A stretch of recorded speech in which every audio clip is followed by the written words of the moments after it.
નમસ્કાર, આપ જોઈ રહ્યા છો આરવી ન્યૂઝ ને બુલેટિન સાથે હું છું માસૂમ। નજર કરીએ આજના મહત્વના સમાચાર ઉપર। અમરેલી જિલ્લા પોલીસ વડા કચેરી ખાતે યોજાયેલી પ્રેસ બ્રીફિંગમાં અમરેલી સિટી પોલીસ દ્વારા ઝડપાયેલા સાયબર ક્રાઇમના એક શાતીર આરોપી અંગે મહત્વની માહિતી જાહેર કરવામાં આવી છે।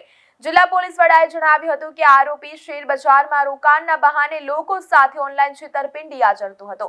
પોલીસ તપાસમાં ખુલાસો થયો છે કે આરોપીના બેંક ખાતામાંથી કરોડો રૂપિયાના શંકાસ્પદ ટ્રાન્ઝેક્શન મળી આવ્યા છે અને તેનું કનેક્શન ગુજરાત સહિત દેશભરના અનેક સાયબર ફ્રોડના ગુનાઓ સાથે જોડાયેલું છે। પ્રેસ કોન્ફરન્સ દરમિયાન પોલીસ વિભાગ દ્વારા રજૂ કરાયેલા કેસ સંબંધિત વિઝ્યુઅલ્સ અને દસ્તાવેજો ઉપસ્થિત લોકો માટે આકર્ષણનું કેન્દ્ર બન્યા હતા।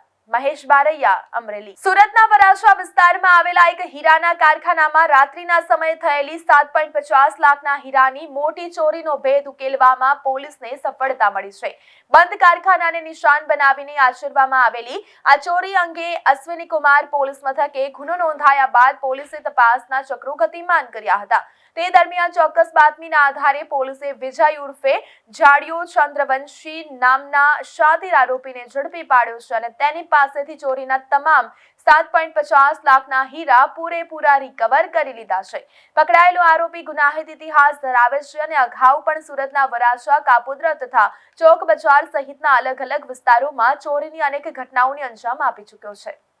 બનાસકાંઠા જિલ્લાના ડીસાના એક ખેડૂતને હની ટ્રેપમાં ફસાવીને લાખો રૂપિયાની ખંડણી માંગવાના મામલામાં ગઢ પોલીસે મોટી કાર્યવાહી કરી છે। આ ગુનામાં સંડોવાયેલા 4 આરોપીઓ તેજસ સોની, મયુર રાઠોડ, કમલેશ મોચી અને અજય પટણીની પોલીસે અટકાયત કરી લીધી છે। સમગ્ર ઘટનાની વિગત મુજબ એક યુવતીએ ખેડૂત સાથે ફોન પર મિત્રતા કેળવીને તેને હોટલમાં મળવા બોલાવ્યો હતો। ત્યારબાદ ગાડીમાં આવેલા યુવતીના અન્ય સાગરીતોએ ખેડૂતનું અપહરણ કર્યું હતું અને 5 લાખની માંગણી કરી હતી। આરોપીઓએ ખેડૂત પાસેથી બળજબરીપૂર્વક 54,000 કઢાવી લીધા હતા અને તેના મહત્વના દસ્તાવેજો પડાવી લઈ બાકીના 4.50 લાખ આપી જવા માટે ધમકી આપી હતી। આ હની ટ્રેપનો શિકાર બનેલા ખેડૂતે ગઢ પોલીસ મથકે 2 યુવતીઓ અને 4 યુવકો સહિત કુલ 6 લોકો સામે ફરિયાદ નોંધાવી હતી, જેના આધારે પોલીસે 4 શખ્સોને દબોચી લીધા છે। સુરતના નાસિરનગર ડિમોલેશન કેસમાં એક નવો વિવાદ સામે આવ્યો છે, જેમાં સ્પેશિયલ ઓપરેશન ગ્રુપ એસઓજી દ્વારા જાહેર કરાયેલી આરોપીઓની યાદી સામે ગંભીર સવાલો ઉઠી રહ્યા છે। આ યાદીમાં સામેલ તૈયબ નામના વ્યક્તિ સામે માત્ર કોરોના કાળમાં જાહેરનામા ભંગનો જ ગુનો હોવાનું ખુલ્યું છે। સ્થાનિકોનો આક્ષેપ છે કે માત્ર 7 આરોપીઓના વાંકે એસએમસી દ્વારા 100 થી વધુ ઘરો તોડી પાડવામાં આવ્યા છે અને એસઓજીએ પોતાની ચામડી બચાવવા આ ખેલ કર્યો છે। વિવાદ એ વાતનો પણ છે કે એસએમસીના લેટર પેડ પર માત્ર 30 સ્થાનિક પોલીસ કર્મચારીઓનો સ્ટાફ માંગવામાં આવ્યો હતો, તો પછી બિલ્ડરને લાભ કરાવવા એસઓજી શા માટે સ્થળ પર પહોંચી?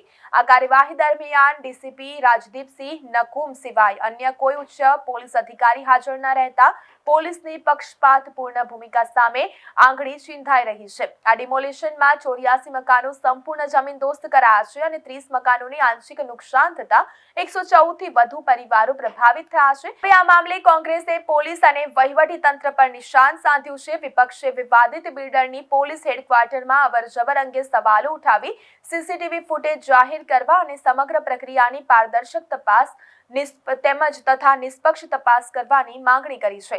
હાલ આ સમગ્ર ઘટના કાયદાકીય અને રાજકીય વિવાદનું કેન્દ્ર બની ગઈ છે। આગામી ચોમાસાની ઋતુ પૂર્વે પૂર અને આપત્તિ જેવી સ્થિતિ સામે વહીવટી તંત્રની સજ્જતા ચકાસવા માટે અમરેલી જિલ્લા કલેક્ટરના આદેશથી ઘાવડકા પાસે શેત્રુંજી નદીમાં એક મોક ડ્રીલનું સફળ આયોજન કરવામાં આવ્યું હતું। મામલતદારની આગેવાની હેઠળ યોજાયેલી આપત્તિ વ્યવસ્થાપન કવાયતમાં ફર્સ્ટ રિસ્પોન્ડર તરીકે ફાયર વિભાગ, પોલીસ અને 108 મેડિકલ ઇમરજન્સીની ટીમોએ સંયુક્ત રીતે ભાગ લીધો હતો।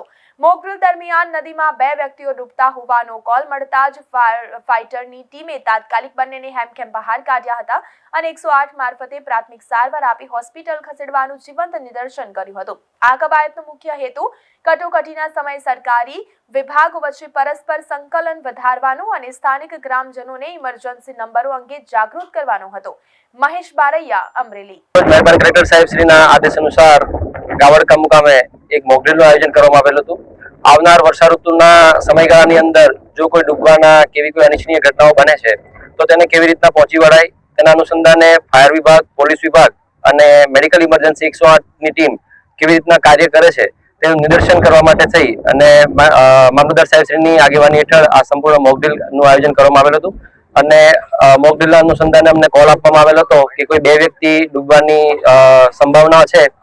તો તાત્કાલિક ધોરણે ફાયર ટીમ અત્યારે ઘટના સ્થળ પર પહોંચી હતી અને બંને સસ્પેક્ટ ડૂબેલા વ્યક્તિઓને બહાર કાઢી અને 108 ના મારફતે એમને હોસ્પિટલ પહોંચાડવાની મોક એક્સરસાઇઝ કરવામાં આવી હતી. તો આ 7 સમાચારોમાં અત્યારે બસ આટલું જ.